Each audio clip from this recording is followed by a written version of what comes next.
Seguimos en esta tertulia de miércoles 13 de abril de 2022 con Ana Laura Pérez, Juan Pedro Mir, Agustín Iturralde y Leonardo Costa.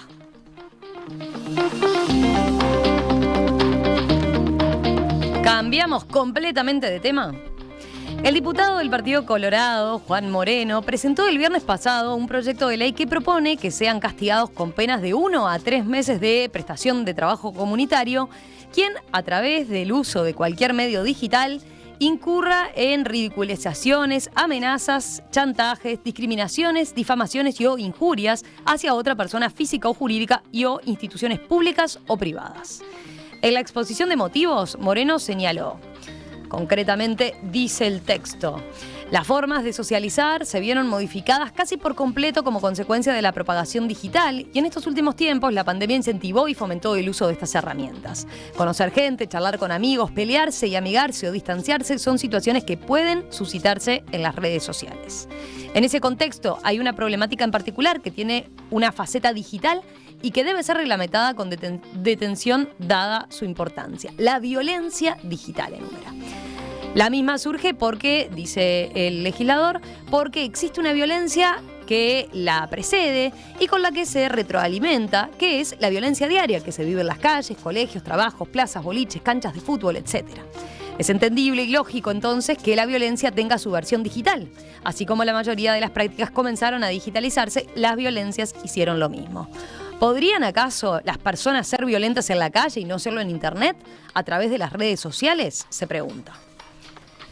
Luego, consultado por el diario El País, el diputado del Partido Colorado, Moreno, señaló que en todas las redes sociales las libertades se han transformado en libertinaje y las afirmaciones que se padecen a diario son tremendas.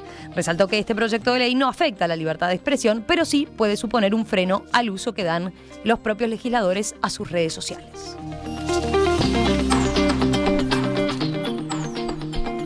Neco está pidiendo la palabra. Acá con Agustín decíamos, Ana es mano. A ver, ¿quién quiere empezar? ¿Cuál de los dos? Yo como abogado quiero alargar un poquito por dale, tema. Después, dale. Primero el abogado y después Primero la periodista. el abogado y después de la periodista. Abogado y colorado, tiene dos. Ahí está. No, hay un tema de técnica legislativa que me parece que es importante tenerlo en cuenta, ¿no? Lo segundo es que muchos de estos delitos que se quieren castigar ya existen en el derecho uruguayo. La difamación, la injuria, la amenaza tras de la extorsión, el chantaje, que es la extorsión en el Código Penal. Lo único que es diferente, ¿tá? Porque todo lo otro existe, es la ridiculización. Entonces, cuando uno dice, ¿qué es ridiculizar? Si ridiculizar es una difamación e injuria, ya existe. Si ridiculizar es acudir al humor para tratar de exaltar una situación, poner de alguna manera de manifiesto una situación, ahí estamos en otro campo que no tiene nada que ver con el derecho penal, sino con la libertad de expresión. Y ese campo es justamente el que no podemos entrar. Yo no creo en el libertinaje, todo eso son cuestiones antiliberales por esencia. Yo como liberal este proyecto estoy totalmente en contra. Me parece que es superfetado, innecesario y sobre todo va a atacar algo que es, y ahí la dejo a Ana Laura, la libertad de expresión. Que yo puedo ridiculizar al presidente, puedo ridiculizar a un sindicalista, puedo ridiculizar a cualquier, digamos, dentro del respeto que es el humor. Y yo con el humor prefiero ser más libre e incluso injuriante, si se quiere, que coartado. A mí me gusta mucho la murga y muchas veces reconozco que puede pasarse de rosca, pero prefiero que alguien se pase de rosca con libertad a que venga acá con el censor a decirle lo que se puede y lo que no se puede. Ana. Bueno, yo tengo como un par de cosas para decir. Una, que tampoco estoy de acuerdo con el proyecto, ¿no? Por diversos motivos. Uno es lo que decía Leonardo recién, o sea, adhiero a todo lo que dijo. No voy a hablar sobre técnica legislativa, pero de lo que sí puedo hablar es de que incluso pensando que es necesaria por las características diferenciales de los entornos digitales, que merecen una legislación distinta que la legislación que ya existe sobre la mayoría de las cuestiones sobre las que versa ese proyecto, entonces justamente para respetar esa supuesta diferencia de ese entorno se debió estudiar. O sea, ese proyecto tiene en esa breve exposición de motivos un montón de cosas que o son directamente incorrectas o se están investigando en muchísimas partes del mundo y no están directamente laudadas ni cerca. Vos decís ¿sí? que no Si es tan así ese correlato que él establece entre la violencia en el mundo real y la violencia en las redes, que por lo menos no hay relación establecida. No está aprobada, es decir, es materia de investigación, digo, lo podemos decir en los cumpleaños, pero ya cuando vamos a legislar necesitamos como un mínimo de base, ¿no? Que tiene características distintas, porque además hablamos de las redes sociales como si las redes sociales no fueran gente, ¿no? O sea, son gente lo que hay adentro, no son entidades, ¿no? O sea, entonces ahí hay toda una serie de cuestiones que de hecho se están debatiendo en muchas partes del mundo. Europa en general lidera los procesos de pienso, de ciertas adaptaciones de la legislación a los nuevos entornos. En particular se discute una cosa que este proyecto no aborda, que es la moderación de contenidos en línea, que es una cosa que las plataformas se han tomado para sí y realmente hay que sentarse a discutir, por ejemplo, me parece más interesante, pero para eso hay que estudiar. Primer punto, me parece que no se puede legislar si uno no entiende un montón de cosas. Primer punto, además me parece que, no sé si me corregirá, digamos, Leonardo, pero para mí no es lo mismo una institución que una persona desde el punto de vista legal, o sea, ¿no? En términos de honor, de difamación, de injuria, no es lo mismo, y ahí está puesta como si fuera lo mismo. También se olvida el punto de que la libertad de expresión, y esto es una cosa que pasa mucho, es lo que se llama un derecho de doble dimensión. Entonces, cuando yo atento contra la libertad de expresión, no solo atento contra el derecho de alguien a decir lo que piensa, sino contra el derecho de los demás a escucharlo, ¿no? Y eso es la parte de la que siempre nos olvidamos y es la más, para mí entender, más importante de la libertad de expresión. La construcción de sociedades en las cuales haya voces que digan las cosas que nadie dice. Y entonces ahí entramos en qué es ridiculizar, qué no es, y es medio peligroso. En tercer lugar, tan prueba es de que estos delitos ya existen, yo soy prueba de que estos delitos ya existen, yo formo parte de un grupo de mujeres que hicimos una denuncia contra una persona que nos atacaba en redes sociales, no por delitos de difamación e injuria, porque muchas, yo soy una, como periodista no comparto la existencia de esos delitos, entonces, si bien existen, yo no estaba cómoda, y entre otras, con accionar por ese camino, por eso se accionó por el camino de los delitos de odio, digo porque no es un dato menor, tal vez pueda parecer menor a alguien, pero para mí no lo es. Pero digamos, existe la posibilidad de hacerlo, yo soy prueba de que se puede hacer, ¿no? Entonces, más allá de que estos delitos existen, de hecho, los procesos funcionan, etcétera. Entonces, si la intención era esa, me parece que también se puede ir por ese camino. Yo creo que, y además me resulta curioso que el legislador diga que esto no limita la libertad de expresión. Por supuesto que la limita. El problema es que y los delitos de difamación e injurias y los delitos de odio y un montón de otras cosas limitan la libertad de expresión. Lo que pasa es que entendemos que la limitan porque hay algo superior que debemos custodiar, pero limitarla, la limitan, ¿no? O sea, es como que eso no está en discusión ni siquiera en lo que ya existe.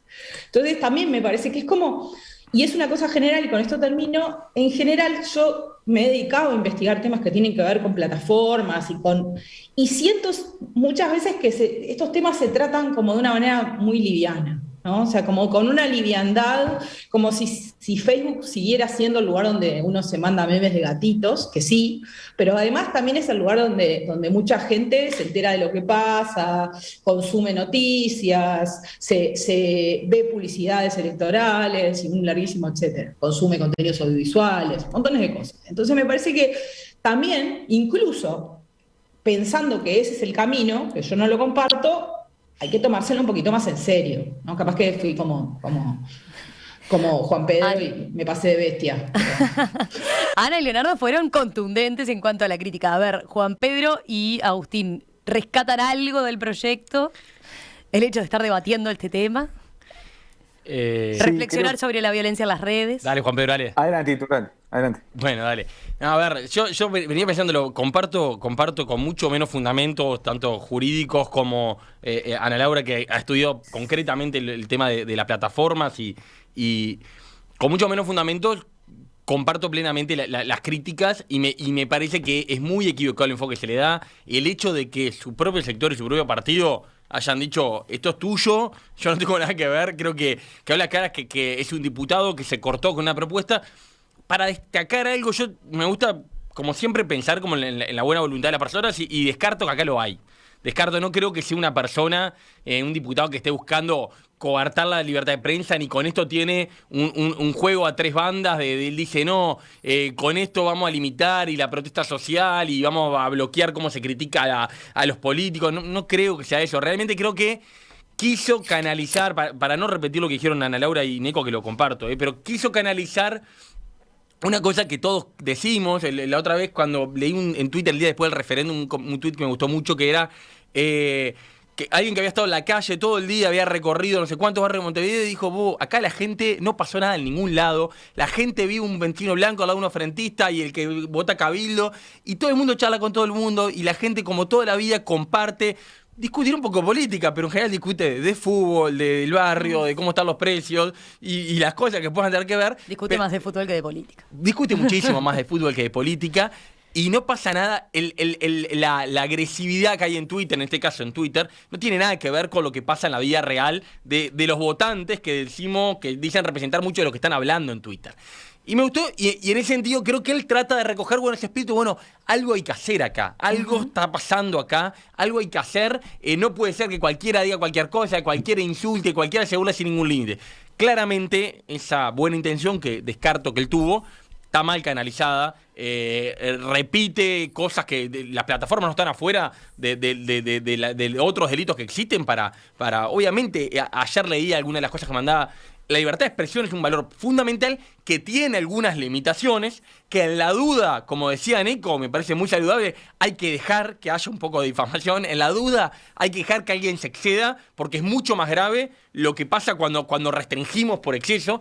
Entonces, creo que él comete ahí los dos pecados. Reitera delitos, reitera tratar de penalizar por otras vías cosas que ya están penalizadas, y en la duda se va de mano, ¿no? En la duda pone penas de algo que uno dice, la ridiculización es la que más prende alarmas, ¿no? Es decir, ¿qué es ridiculizar? ¿Cómo vamos a tipificar esto? ¿Cómo no? El humor que hay en redes sociales y que muchas veces también es de lo mejor de las redes sociales, de lo que todos disfrutamos, obviamente se basa en parodiar y ridiculizar muchas veces. Y en ese hilado fino hay que siempre correr el riesgo de pasarse. Siempre es mucho más saludable que nos pasemos eventualmente en alguna difamación, en alguna ridiculación, en alguna agresión, porque la contracara de eso, que es pasarnos en la restricción de la libertad, es mucho más grave. Así que creo, para destacar, creo que recoge una preocupación razonable. Margarita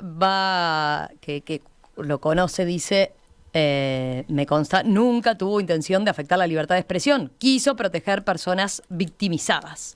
Dice, yo lo conozco también, y lo conozco de Paysandú, es una muy buena persona, es una persona bien intencionada. Obviamente no comparto el proyecto, creo que acá hay un detalle nomás, Juan Pedro, disculpame que te robe 3 segundos. No. Acá lo único que cambia eventualmente en la amenaza, en la extorsión por redes, es el medio. El medio es lo que cambia, después el delito es el mismo. Por tanto, yo lo que puedo pensar que quizás se pueda ver es como eventualmente el agravante de alguno de los delitos del medio que se realizan, pero no más que eso. No, yo no voy a agregar nada a lo que comparto esencialmente lo que dijeron los 3 compañeros. Creo que a veces se carga en las redes sociales una situación que tiene que ver con la sociedad. Y si hoy los jóvenes y los niños están expuestos a la violencia en las redes sociales, si hoy hay situaciones de exacerbación de la violencia en eso llamado redes sociales, capaz que tenemos que ver de puerta para adentro de casa, de puerta para adentro de las instituciones de socialización de los seres humanos, qué es lo que estamos haciendo para que eso no suceda. Entonces, de qué manera nosotros interactuamos mejor con nuestros hijos y ver de qué manera procesamos y ellos procesan también su violencia. Pero aparte hay un autor que yo ya lo he referido en este espacio, Michel Serres, recomiendo su libro llamado Pulgarcita. Yo lo trabajo mucho en formación docente, donde Serres, un epistemólogo francés, plantea que todos los beneficios que hoy implica la vida o el desarrollo de las redes sociales. Entonces, nuestros hijos, nuestras hijas son menos violentos de lo que eran las generaciones. Hoy hablábamos de la década del 80, No idealicemos un pasado donde no había ni agravios. Lo único que antes se resolvía las trompadas. Ahora que ya se resuelve a través de un Twitter, o sea, no se resuelve, o se agranda a través de un Twitter. Entonces creo que hay que contextualizar el tema, creo que hay que ver todo lo positivo que tienen las redes sociales. Creo que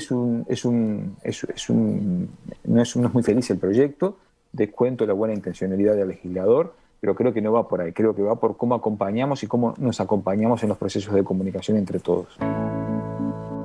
Ya venimos, nos quedan unos minutitos para los telegramas.